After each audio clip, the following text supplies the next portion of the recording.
গল্পের শুরু আছে, শেষ আছে, আর আছে তার পেছনের হাজারো অজানা দিক।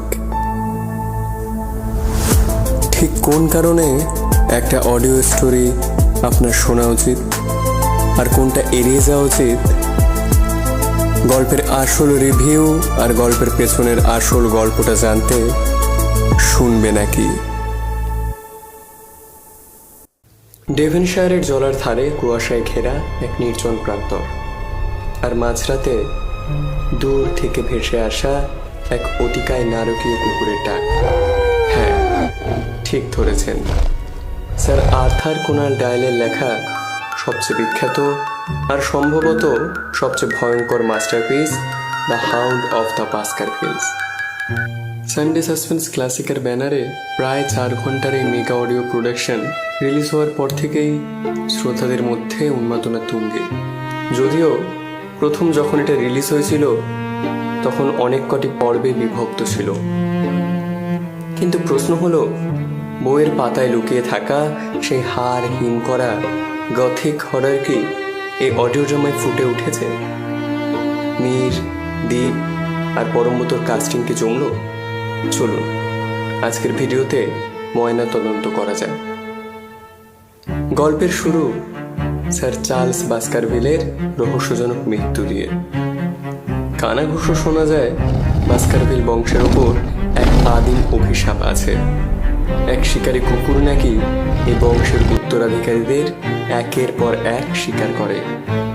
এবার টার্গেট আমেরিকা থেকে আসা sir Henry Baskerville. Sherlock Holmes নিজে লন্ডন থেকে গিয়ে এই রহস্যভেদের জন্য ডক্টর ওয়াটসনকে পাঠিয়ে দেন সেই অভিশপ্ত প্রাসাদে। এরপর পরতে পরতে লুকিয়ে আছে শুধু সাসপেন্স আর মৃত্যু ভয়। সবচেয়ে প্রথমে কথা বলতে হয় কাস্টিং নিয়ে। শার্লক হোমসের ক্ষিপ্রতা, অদ্ভুত খেয়ালিপনা আর মেজাজের ওঠানামা মীর বরাবরের মতোই নিজের গলায় নিখুঁতভাবে ফুটিয়ে তুলেছেন। তবে এই গল্পের আসল হিরো আমাদের ওয়াটসন অর্থাৎ দ্বীপ। ডটমুরের পরিবেশে ওয়াটসনের একাকিত্ব আর আতঙ্ক দ্বীপের ন্যারেশনে এতটাই জীবন্ত যে আপনি সত্যিই ভয় পাবেন। স্যার হেনরি বাস্কারভিলের চরিত্রে পরমব্রত চট্টোপাধ্যায় অডিও ড্রামায় ডেবিউ করেই ছক্কা হাঁকিয়েছেন। তবে স্পেশাল মেনশন প্রাপ্য প্রবীণ শিল্পী জগন্নাথ বসুর। মিস্টার ব্যারিমোরের চরিত্রে তিনি যেভাবে পজ বা নীরবতা ব্যবহার করে ডায়লগ ডেলিভারি করেছেন সেটা রেডিও অভিনয়ের মাস্টার ক্লাস। আর সাউন্ড ডিজাইন, রিচার্ডের কাজ এক কথায় সিনেমাটিক।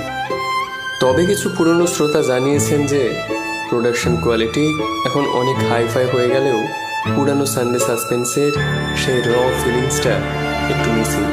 এত বেশি ব্যাকগ্রাউন্ড মিউজিক আর ফোলি এফেক্টস ব্যবহার করা হয়েছে যে অনেক সময় লিসেনারের নিজের ইমাজিনেশন বা কল্পনার জায়গাটা একটু কমে যায়। সব মিলিয়ে the hound of the Baskervilles Sunday সাসপেন্সের মুকুটে অন্যতম উজ্জ্বল একটি পালক। যারা থ্রিলার আর সাসপেন্স ভালোবাসেন তাদের জন্যে এটা মাস্ট লিসেন। আপনি যদি এখনও না শুনে থাকেন তবে ইউটিউব বা আশা অডিও প্ল্যাটফর্মে গিয়ে এক্ষুনি শুনে নিন। কমেন্ট করে জানান আপনার কেমন লেগেছে। আজকের মতো এখানেই শেষ। দেখা হচ্ছে পরের ভিডিওতে। ততক্ষণের জন্য গুড বাই।